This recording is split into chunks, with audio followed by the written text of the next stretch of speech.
Hi, today we're going to talk about the idea that the Shadow Realm was once a part of the Lands Between, that it used to be located in the Gulf south of the Erdtree, and that it was later extricated from that continent.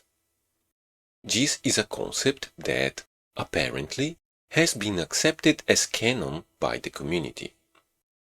I don't really see anybody disputing this idea, and when people are talking about other areas of the lore, even if they don't bring it up, this idea is still a part of their theories.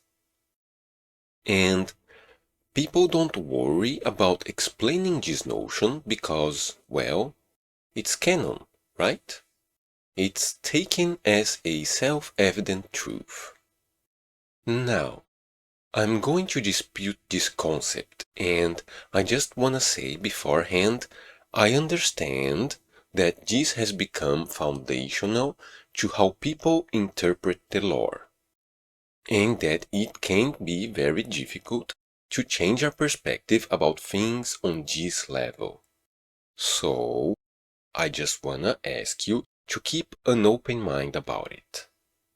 We're going to establish some context, I'm going to list the main problems I have with this idea, and at the end, I'm going to propose an alternative explanation. And all I ask is for you to just take a step back and honestly consider everything I have to say in this video. So, let's get started, shall we?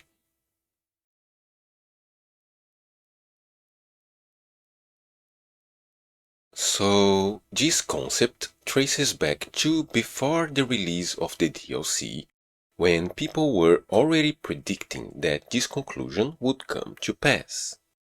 And as far as I can tell, those predictions were based on two interviews given by Miyazaki to Famitsu and IGN, and the following quotes. Yes, the Land of Shadows, which is the setting of the DLC, is separated from the Land of Interstice, which is the setting of the main story. It has the image of being separated and hidden from the outside world, and the veil is also a symbol of this. From Famitsu, and in terms of settings and themes, it technically occupies the same space as the Lands Between, the same universe, but due to something story-related that we won't review today, this has become physically disconnected, and you travel to the Shadow of the Erdtree Land as a separate place. From IGN. Now, these are direct Miyazaki quotes, and as such, yes, they need to be carefully considered. But if we're not careful enough, we might find ourselves tripping on mistranslations and red herrings. And before moving forward, here's my usual disclaimer that I'm definitely not fluent in Japanese. Okay? My only advantage is that I live in Japan and can ask Japanese people about stuff I don't understand. But if you can, you should probably double check everything I say about translations. And a quick tip, maybe, about that, something I find useful is that if you're gonna ask Japanese people about translations, it's always worth it to also ask people who don't have anything to do with Soulsborne games, because Japanese lore hunters can approach the subject with their own biases, just like everybody else. Okay, so the Famitsu interview is in Japanese, and the quote in English is from an automatic translation of that interview, which seems to be the version everybody used when making their predictions. The first sentence is pretty straightforward and I have no problems there. Well, there's a Land of Interstice instead of Lands Between, but that's actually fine, even if it sounds a bit weird, so yeah. But then the phrasing of the second sentence sounds a bit off, doesn't it? it has the image of being separated and hidden from the outside world. That doesn't really sound like people talk, but it kinda looks like maybe that's just on account of how sentences are structured in both languages, so it's easy to take its meaning at face value and assume that, well, if they have been separated, then that means they were together before, right? The problem there is the word image. That word in English wasn't translated from a Japanese word that means image, like, I don't know, maybe sugata, for instance? It was translated from the loan word image, and the difference there is that the loan word has a more figurative connotation. It's more about giving off an impression, if that makes sense. Like, for instance, do you know when a company may have a picture of a product, like a hamburger or something, and they'll add a picture may not represent the actual product disclaimer to it, to avoid lawsuits? Well, here, that loaned word can be used as a shorthand for that disclaimer. 写真はイメージです. Google translates that phrase as the photo is an image. Which, of course the photo is an image. Why would you even need to say that? What the automatic translation doesn't get is the implied meaning that when you see that what you see in the photo doesn't necessarily reflect reality. Do you get what I'm saying? And that disconnect also doesn't come across in that translation from the interview. Miyazaki being Miyazaki, he was being vague about the lore, but the translation the community used for their predictions made it sound like he was stating a hard, cold fact. And that leads us to talking about red herrings, which have been a staple of Soulsborne lore from the very beginning. These games give you their story in layers. There's the surface Varividia layer, where you can just read the descriptions and look for the most explicit connections, and that will tell you a version of the story that is easy to piece together. That kinda makes sense, even though that version is far from the truth.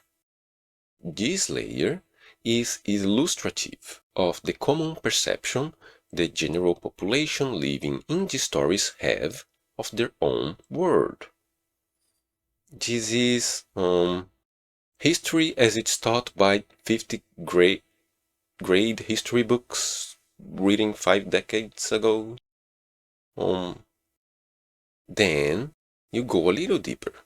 You find out there's actually a lot of information hiding in plain sight. You just need to actively look for it. In-game, that's history as it's understood by scholars, curious minds, and people involved with institutions of power. And then you have the big hat Logan layer, where you peer behind the illusion of life, driven by the irresistible force telling you every secret must be unearthed. Your head starts to shudder uncontrollably. Even your birthplace is reduced to a figment of a clouded past. You're hollowed, son. In-game, this layer of the lore is reserved to the powers sitting behind the powers, the people actually pulling strings and making history as they see fit, rather than simply writing about it. And the first two layers I just mentioned are usually full of red herrings. The game will purposefully give you misleading information pointing you toward false conclusions, while hiding the truth behind those so-called facts. The entire premise of the first Dark Souls DLC was to teach us about this, so we'd know to look out for it in the future, right? Hell, we've just been through this with Mohg, didn't we, people? Elden Ring clearly wanted people to think Mohg had kidnapped Miquella, which most people did, but that was a red herring. The game wasn't lying to us, the actual truth was just harder to find out. And the same thing goes for Miyazaki. When he says something about the lore, we need to take it seriously. Yes, but we also need to ask ourselves, wait, is he really just straight up giving up the lore? Or is he just being vague enough that people will walk away with a false conclusion, without actually having to lie to anybody? That's what his games do. Why wouldn't he do the same?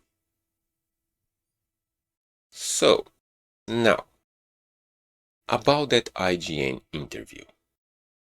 Let's start with the fact that the quote in question is from the American website, and that the interview was conducted by an American reporter.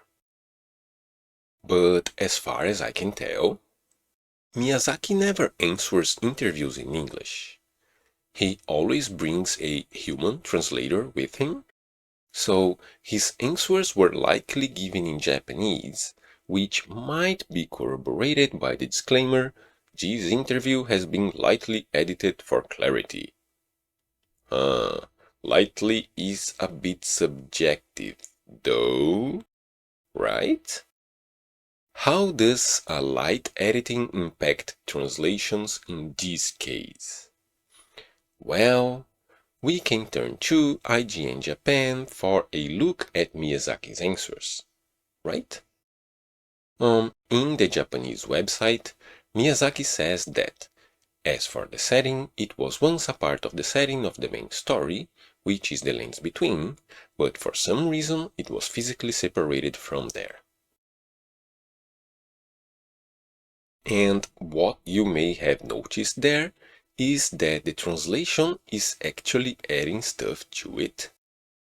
And it's not particularly egregious or anything, but you have to consider the amount of headache this kind of stuff can cause with lore hunting. Like, this is exactly the kind of stuff that gave rise to the Illusion Ornstein debacle, a theory that was based entirely on pure fabrication by the translators.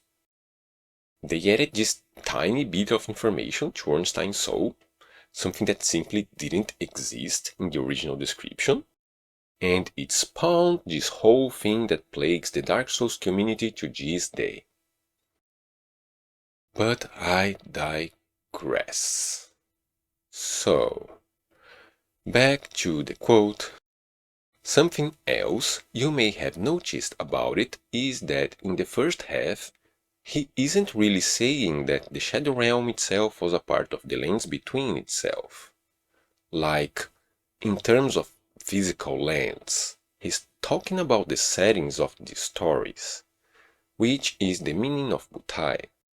And yes, you could interpret that as being about the lands themselves, but you could also interpret that as being just about the settings, the circumstances. Like, he could have used Basho if he wanted to, but which means place and which he used twice in the previous paragraph, but he didn't. He chose to be vague again. In the second half, the word physically should make it more straightforward, but here's the thing, though. Even at its most literal interpretation, that wouldn't preclude the more figurative interpretation of the first half. You know, the physically on the second half?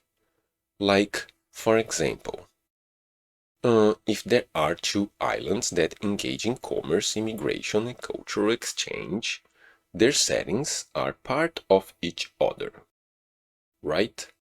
Even though they're not physically a part of each other. They're two different islands, two different land masses.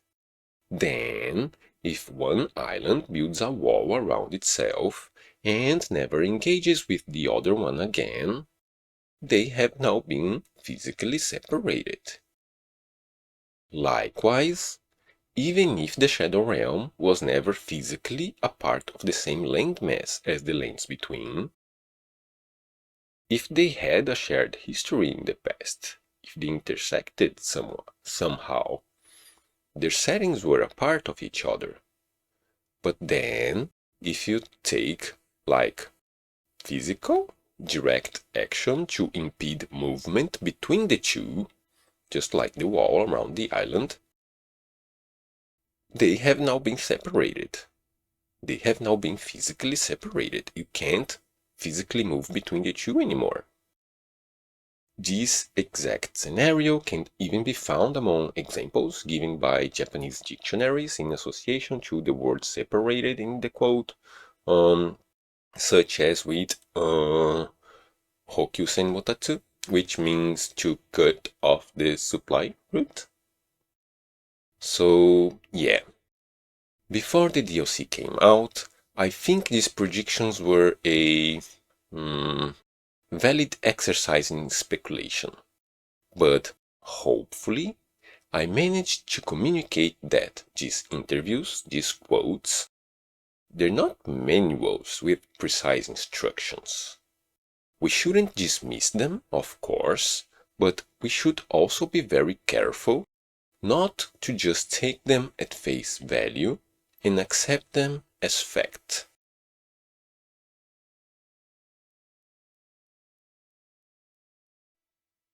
Now, those were from before the DLC was released. Then, the DLC came out, people found the suppressing pillar with the inscription "the very center of the lands between," and this concept was quickly adopted by the community. So, let's look at what kinds of problems and contradictions come with this conclusion. The first thing I have to say, I think, should be kind of uncontroversial. Like, if they removed the Shadow Realm from the surface of the lands between, then that implies that the Shadow Realm is just floating on the ocean. Somehow. Like, can you imagine the nightmarish logistics and mental acrobatics of figuring out how they could possibly have removed enough landmass to connect the Shadow Realm to the ocean floor? And how that could be stable enough to support the Shadow Realm? And how the landmass left behind in the lands between around the area that was removed didn't just collapse?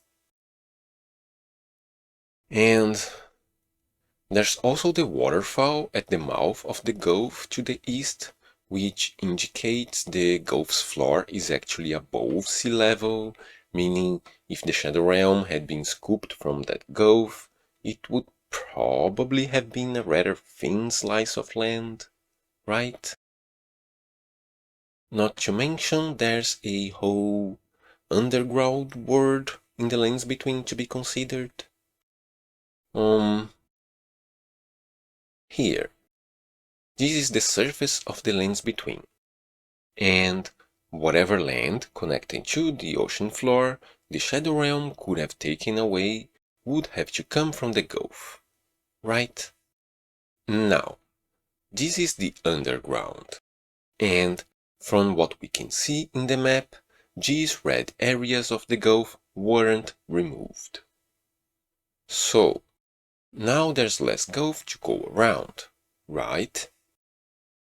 Now, these two green patches, if we go back to the underground, they look like a continuation of each other. And, considering the waterfall to the east, we mentioned before, then we can also infer that this area couldn't have been snapped away. So now, that chunk of the gulf couldn't be supporting the shadow realm either. And then, there's this blue area down here. This is that huge expanse of water with trees behind the place where you get the ancestral infant's head. And we can use waypoints to see roughly how far that area goes. I placed 3 waypoints here, and this is what they look like on the ground. And we can see here where the waypoints get cut off by the terrain, and the missing waypoint sets a hard limit to the area, right?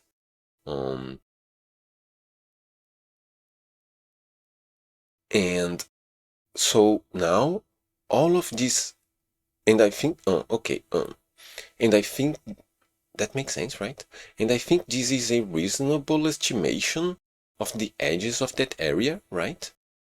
Given the waypoints. So now, all of these areas of the Gulf's floor couldn't have been taken away by the Shadow Realm, which just leaves this white section that could have been taken along with the Shadow Realm. And that would be connecting the land of the Shadow Realm to the ocean floor, which just wouldn't be enough, I don't think. But there's gotta be something behind the edges of that blue area, right? Like, the map is already kind of showing us that some of its hidden areas are still there with the connected green patches, so why would this tiny white section be any different? Especially considering the more landmass you take from this white section, the thinner the walls of the blue area become. If the Shadow Realm used to be in this gulf, and it got separated from it, then the Shadow Realm just isn't connected to the ocean floor. There's nothing keeping the Shadow Realm from sinking. And even if it could float, which it couldn't, there'd still be nothing keeping it from being, like, dragged away by the tides and shit. And, there's Farum Azula as a precedent for things floating when they shouldn't. But first, there's no indication of that happening here. You could assume that's the case if you wanted to, but there's no indication of it. That'd be just speculation. Second, if they could make it float, then why go through the trouble of killing the Hornsent one by one? Why is there a crusade at all? Just, evacuate the shamans, sink the Shadow Realm for a week or so, wait for everybody to die, then float it again and start colonizing. And last, this is the Shadow Realm. And this is Farum Azula. One is explicitly presented as floating, and is the size of a tiny city. The other isn't presented as floating, and is the size of half the freaking continent. The power level required to float both these things isn't even in the same charts. That's like comparing Krillin to Saitama, Which leads me to my next point.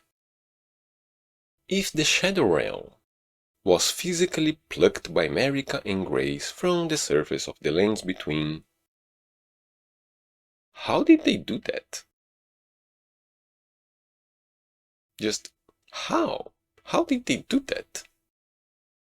This seems to be outside the scope of what an outer god can do.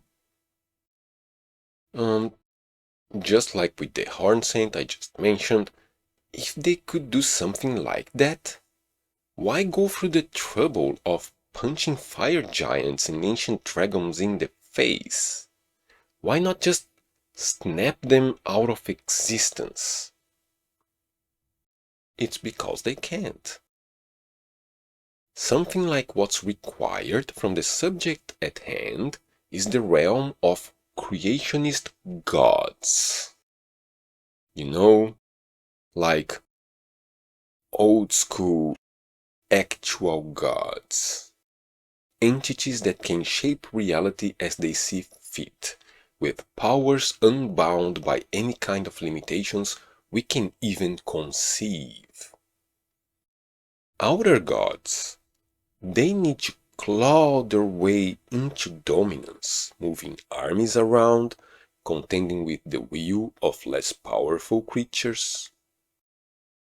The game simply doesn't indicate that a feat of this magnitude is something they could do. Nothing in the game is implied to have that kind of power. How would they even do a thing like that?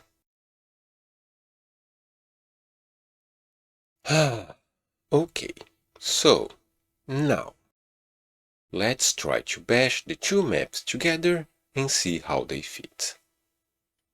The best fit, the one that would create the least friction with the lore and make for the easiest explanation, would be if the Shadow Realm could fit inside the Gulf like an island, right?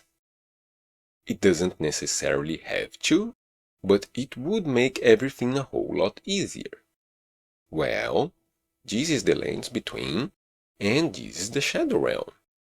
And as you can see, it doesn't fit like that. The Shadow Realm is too big for the Gulf, like way too big for the Gulf. Now, as far as I can tell, the great majority of people who subscribe to this idea use this scale, the original scale. But I have seen people shrinking and rotating the Shadow Realm map to make a better fit, and you're not supposed to do that. Okay? So, I'm going to talk a little bit about why you're not supposed to do that. But again, to be fair, most people who believe this concept don't do that. This is for a minority of people out there. I just wanna be thorough, you know? Okay, so, are the two maps on the same scale? Yes. Yes, they are. And there's an easy experiment you can do to check this yourself. Like, you can go to the Lands Between, mark your position on the map, move forward at top walking speed for 60 seconds, then mark your new position on the map again. This gives you a next distance covered at a constant speed over a set period of time. Then you go to the Shadow Realm, do the same thing over there and compare the results. If the distances are the same, then both maps are on the same scale. That's just math. That's just how things work. Then you can also check the zoom factor, right? Maybe when you zoom out, the game is scaling the maps at different rates. Well, it isn't. The zoom factor for both maps is the same.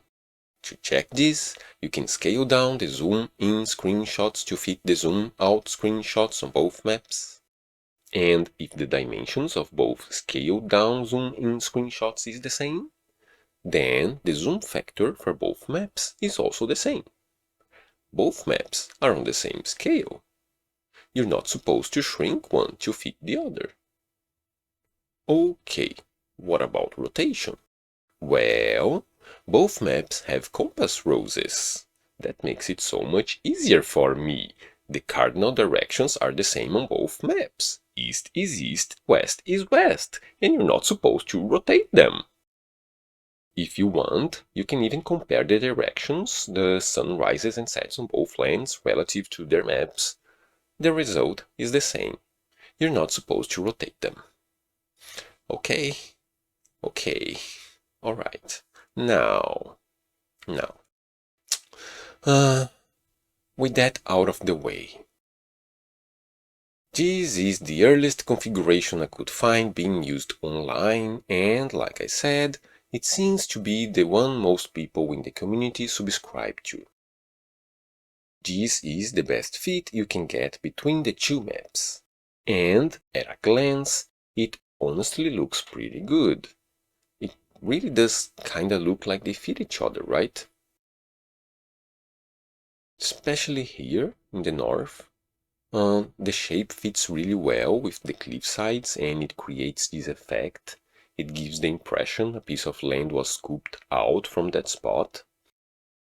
And that little chunk of land over Langdale also fits inside the moat, which is nice. And generally speaking, this kind of landmass overlap we see in Langdale should be a problem. But since you can go under Langdale all the way to the Nameless Eternal City, then it also kinda gives the impression the whole of Langdale could have been built inside the hole left behind when this chunk of land was removed, right? Kind of. You also get the Erdtree kinda lining up with the Shaman Village as well, that's also nice. This is a really good first impression. But Langdale isn't the only landmass overlap.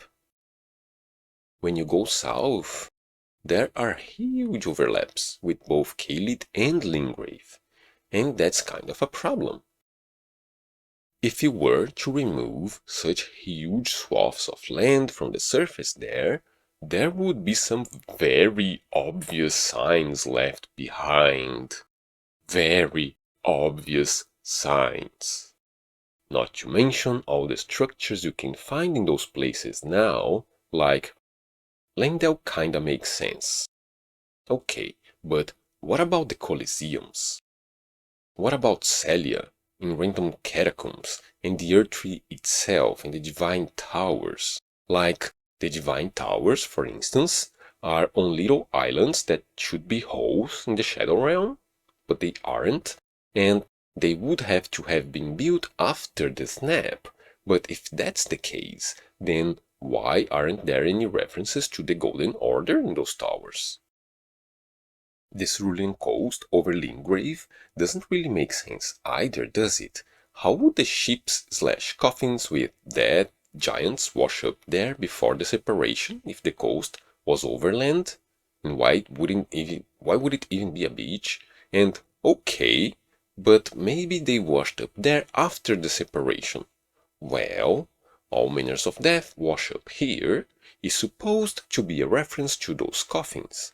But if they're washing up there after the separation, then the inscription would have to have been written after the separation as well, meaning it would no longer be at the center of the lines between, which contradicts the phrasing of the inscription. And where would these coffins even be coming from if they washed up there after the separation? It doesn't make sense, and given the proximity/overlap between all these regions, then why isn't there also an overlap of population and culture and architecture, fauna, flora? Why isn't there an overlap of dead colossal giants? You know? Like, why are there no kaiju skeletons in the Jagged Peak? So many problems, so many contradictions and questions arise just from the overlap of landmass. And there's a helicopter going through over there. And I'm going to take this opportunity to drink some water. And you're going to wait for it, because you have no choice. Unless you stop watching the video, please don't stop watching the video. Okay. And this is the best fit, right? The one that when you glance at it, it really does give the impression that it makes sense. Like when I first looked at it, when I saw this for the first time, I was like, that looks neat. But then there's the phrasing of the inscription. The very center of the lands between clearly implies that's where the pillar was built, at the very center of the lands between. Well, that black dot is the suppressing pillar. This is roughly the size of the lanes between, and this red dot is roughly the center of the lanes between. I don't expect anything here to be pixel perfect, and with the position we've been looking at, they just don't line up. If we were to align the pillar with the very center of the lanes between, this is the position we'd get. And not only this doesn't fit as well as the other position, you still get the same problems as before, they just shift around a little bit. Like, you get less landmass overlap in the south, but even though you still get the Bestial Sanctum caught up in the thing. But meanwhile, up north, you're still getting a bunch of Divine Towers. You lose the nice feat you had before with the cliff sides and the moat, and now you're taking this huge swath of the Altus Plateau, and Leyndell doesn't make as much sense as it did before, and the Erdtree doesn't line up with the Shaman Village, and the Hinterlands would have to be on the same altitude as the peak of the mountaintops of the Giants, which just isn't the case in the Shadow Realm, and you still wouldn't get Kaiju skeletons there, just like we didn't get in Caelid before. And this isn't the best fit you can get, but it's arguably the correct one, right? The very center of the lanes between kinda needs to be at the very center of the lanes between. In the end, any way you look at it, trying to fit the Shadow Realm within the lanes between just creates so many problems. So many discrepancies arise everywhere to contradict this idea.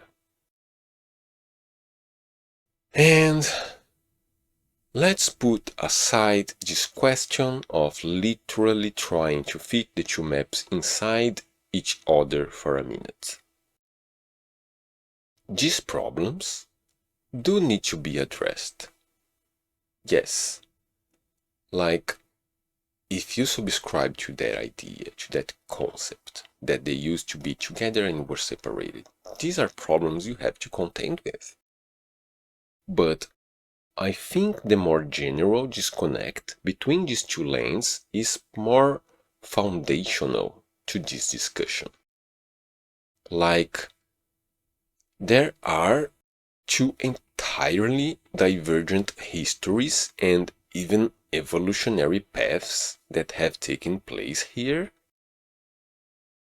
Like, there are no references to the Elden Ring in the history of the Shadow Realm prior to Marika's Crusade, for instance.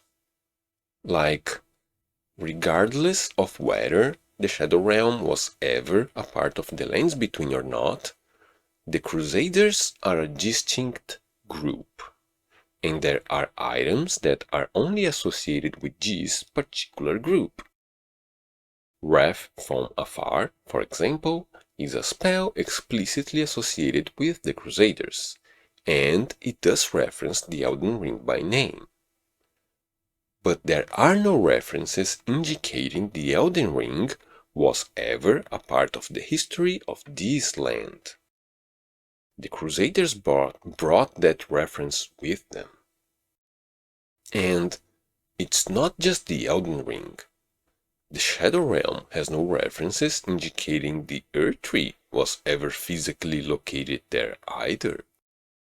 The history of this land has no references to the Greater Will, the history. The Fell Flame, the Fire Giants, the Colossal Giants, the Zamorians, the Eternal Cities, Destined Death, the Gloam-Eyed Queen, Ancient Dragons, Beastmen, Trolls, Omens, Onyx and Alabaster Lords, Giant Ants, Albinaurics, Teardrop Scarabs, Harpies. The list goes on and on. You have for example, you have a couple of Albinaurics currently living there, right? There's the Wolf Rider and Gaius, but they don't the Albinaurics, they don't show up in the history of this place. There's just those two specific instances that came along with the Crusaders again.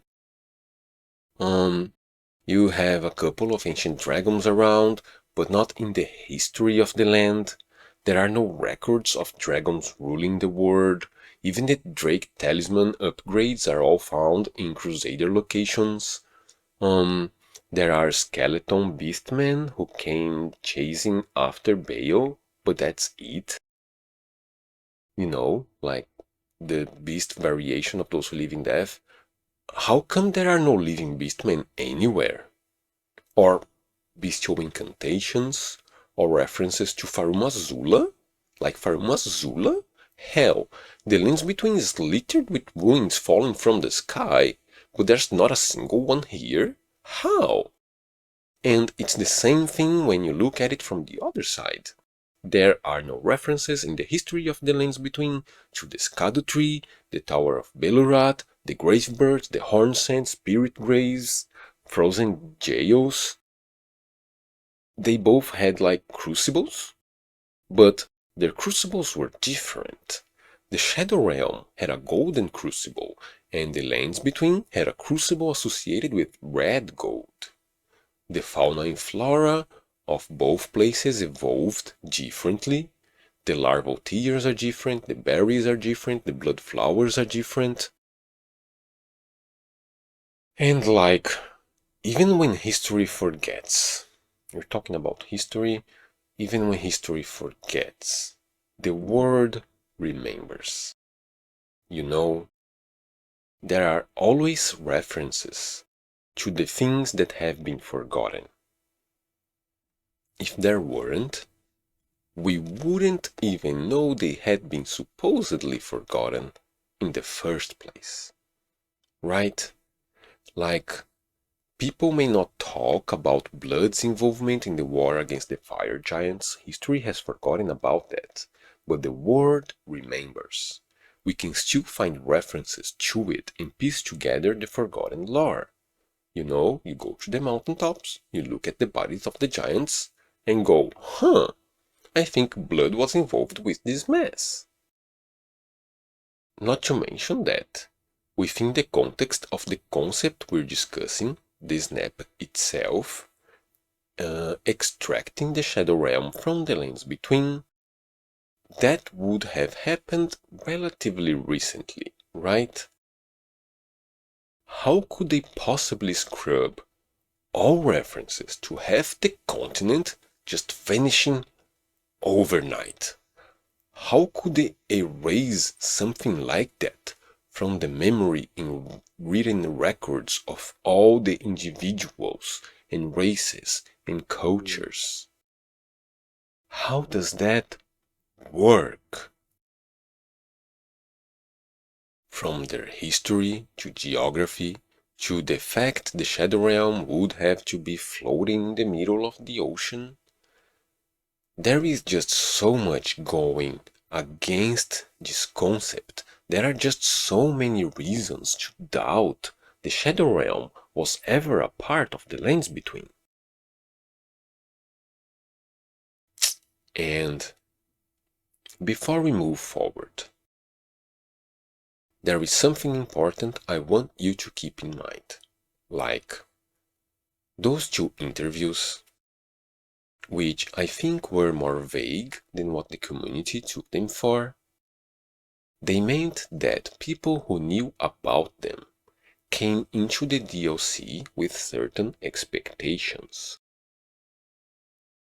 which may have impacted how they perceived the lore. Right? Those expectations create the conditions for some confirmation bias. It doesn't, people who knew about it don't have to have fallen for the confirmation bias, but the circumstances for it were there. And then, when they found the pillar, which we're going to discuss now, don't worry, we're going to talk about the elephant in the room. those expectations were cemented into canon. But when you look in-game, with the exception of the pillar, there's nothing that would lead you to that conclusion. There's no evidence the Shadow Realm was once a part of the Lands Between. And other worlds are a thing that exists in the Elden Ring universe. They're just a thing that exists. Furrowed Fingers, Effigies of Martyrs, Mohg's Great Room, the Maid Erdtree in the Elden Beasts Arena. The existence of other worlds is canon for a reason, right? And this sets a very substantial and unequivocal precedent, which would require a very robust and solid theory to rescind. If they look like two different worlds, then, without any evidence to the contrary, the most reasonable assumption is that they are, in fact, nothing more than two different worlds. So, now, finally, let's get to talking about the damn fucking pillar. Shall we?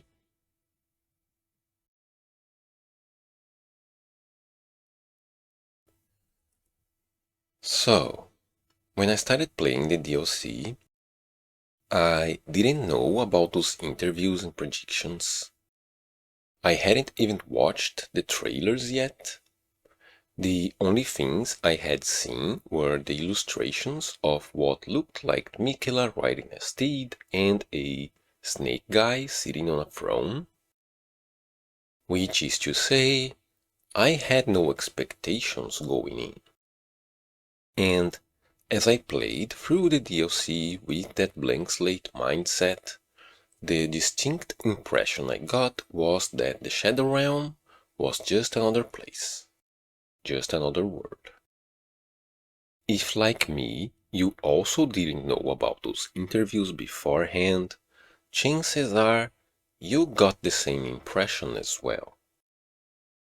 But then, out of nowhere, and in the middle of nowhere, there was the suppressing pillar, the very center of the Lands Between. All manners of death wash up here, only to be suppressed. And that was weird as fuck, and I didn't know what to make of it, and at some point, I became aware of that concept we're discussing. And the idea that the Shadow Realm was once a part of the Lands Between lends itself pretty well as an explanation here. For the pillar, right? It made me go, huh, could it really be that simple? Okay. That concept doesn't seem to fit with everything else I've seen so far, but it really does sound like a good explanation for the pillar. So, if the Shadow Realm fits inside that gulf, then this is definitely something worth looking into. But it didn't fit. I tried to, I really did. It was a new idea, it had some merit to it, it seemed reasonable enough, so I tried my best to honestly engage with that concept, see if my own ongoing ideas were wrong, and if they were, then I could just learn something new. But trying to fit one inside the other just created a never-ending cavalcade of contradictions. It honestly just didn't make sense to me. And besides the pillar, nothing in the DLC led me to the conclusion that the Shadow Realm may have been a part of the Lands Between. So I put a pin on the pillar and, an explanation that worked would eventually present itself, right? So, in the meantime, I just kept creating my own theories independently from that concept. And this is what I came up with. As explained in my first Shadow of the Earth 3 timeline video, the people of the Eternal Cities had come to the Shadow Realm, which is in another world, as colonizers, in order to expand the influence of their outer god. They made landfall on the Cerulean coast and settled on the lowlands. You know, where they built the tower and stuff. Meanwhile, the native shamans and highland warriors lived in the... well, they lived in the highlands, you know, like Shaman Village, Raul and stuff. They coexisted peacefully for some time, and the colonizers had planned to betray the shamans, but the shamans betrayed them first, and the colonizers became an oppressed underclass, who later became the Hornsent during the Crucible, who then revolted against the shamans, who then fled from the Shadow Realm to the Lands Between as the Newman. There's a lot more that goes into it, of course, but that's the basic idea. Given the evidence presented by the game, this colonization theory was the one that made the most sense to me. So that's the one that I ran with. But the pillar was still there, right? What the fuck was the deal with that fucking pillar? What the hell was that inscription doing there? So, at some point, I was like, okay, who built this? Well, you have all those grave birds leading to the pillar, and you have the Eternal Cities iconography there, so, you know, the people of the tower did it, right? Who, at least according to my theory, would have been the Eternal Cities colonizers. So then I was like, okay, what about the inscription? Who wrote the inscription?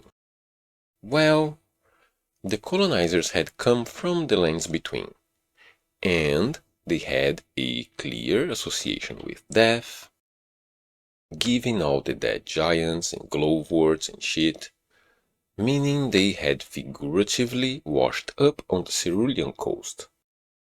So, those references would lead me to believe it was the colonizers who wrote the inscription. Oh, the fucking helicopters. When that from videos that have recorded and released the features this time frame. Yes, I get it. I know it's for the cars. But helicopters so fucking loud. It's louder than the airplanes. Please let me know whether I should keep stopping for the helicopters and airplanes or just keep recording and won't listen to them flying overhead, so I have to keep doing this every fucking time I record from video. Okay, back to the video. Where was I? Okay. The colonizers, they came from the Lands Between, they washed up on the coast, they had an association with death. So, those references, right, to the Lands Between and death washing up there, they would lead me to believe that it was the colonizers who wrote the inscription, which would make sense given that they had built the pillar in the first place. But the phrase, only to be suppressed, wouldn't make sense with this interpretation. Why would the colonizers write that about themselves? So, if it wasn't them, then maybe it was the shamans. Maybe the colonizers had originally built the pillar as a monument to themselves.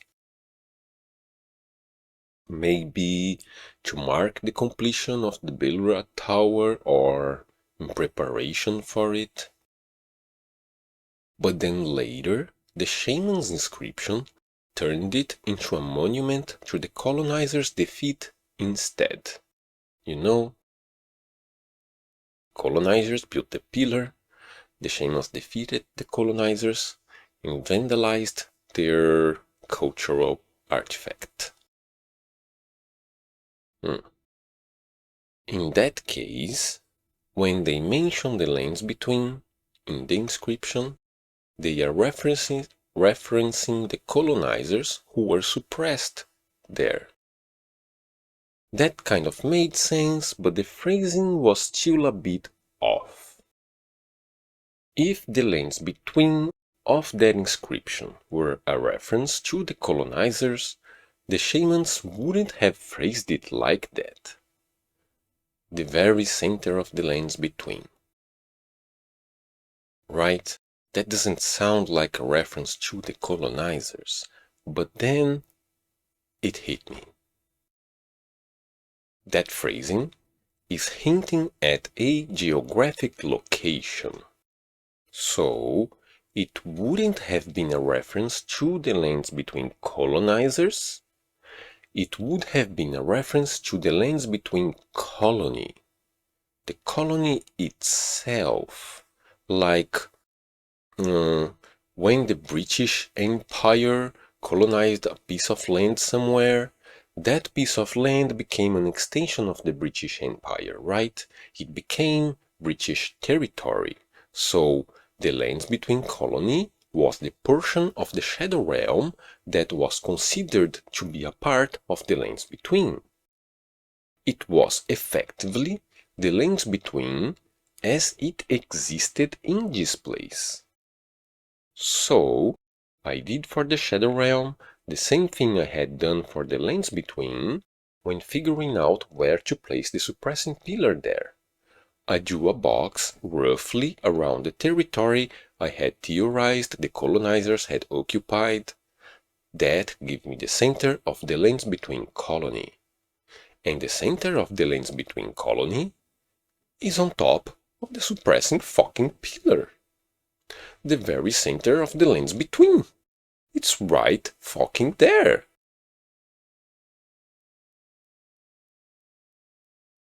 It's right there. The pillar initially looks like a piece of evidence that supports the pre-existing concept that the Shadow Realm was a part of the lands between. But when you take the phrasing of the pillar into consideration, the very center of the lands between, it just makes things worse for that concept. It creates more problems. But here, within my theory, turns out it just works. That concept, that idea, that the Shadow Realm was once a part of the same landmass as the lands between, it asks us to ignore that other worlds are just a thing that exists in this universe. It asks us to believe the Shadow Realm is just floating on the ocean somehow. It asks us to just assume somebody could even pull something like this off. And it asks us to ignore all the many contradictions that come with accepting this idea and trying to brute force it into the lore. These are two different worlds with two different histories that don't fit inside each other in any way, shape, or form. The suppressing pillar definitely needed an explanation, and that concept looked good on the surface, but that wasn't it. And on the surface, it looked like the pillar was a piece of evidence against my theory, but, as it turns out, it was actually the last piece of the puzzle I was building. I just didn't know where to put it yet. In the end, the one thing that was really fucking with me ended up being the thing that seems to confirm my theory. How fucking cool is that?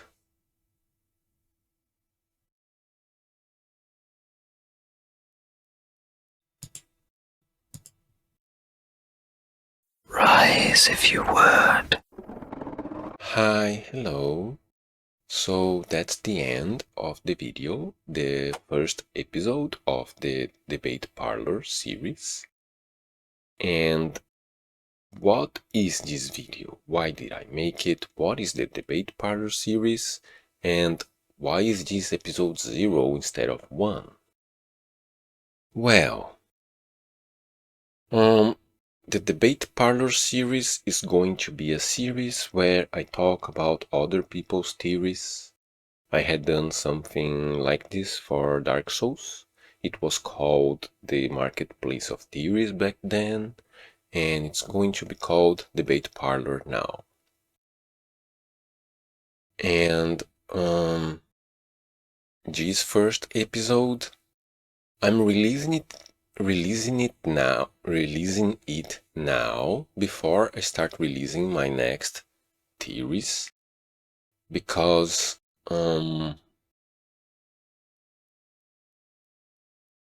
this concept that we talked about today, like, I didn't know it was such a big thing when I made the first 2 videos post DLC, the timeline videos.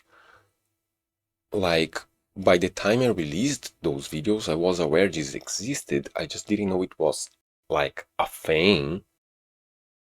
But then people started, like, it started popping up, you know?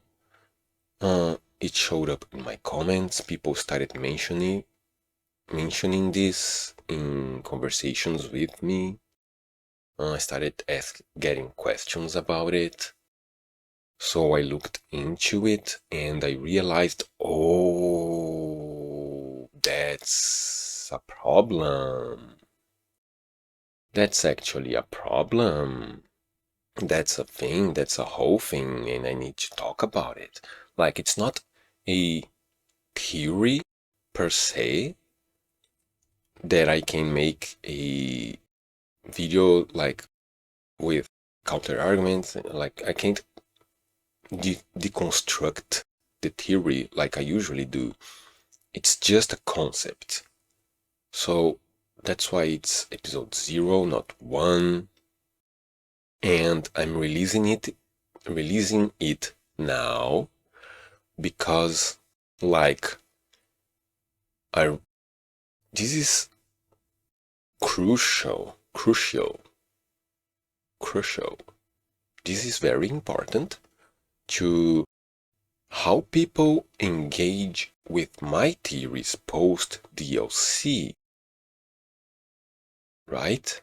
Like, the first video that I posted after the DLC was released was the Shadow of the Earth 3 Timeline Part 1.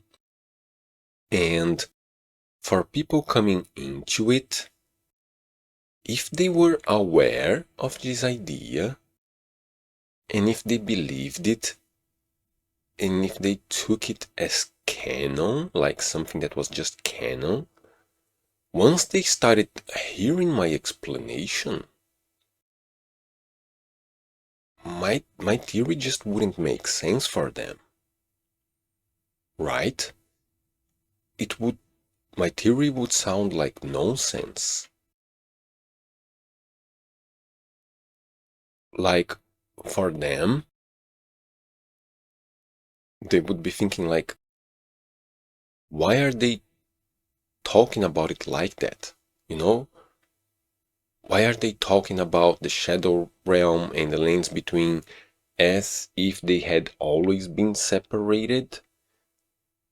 If they were just recently separated?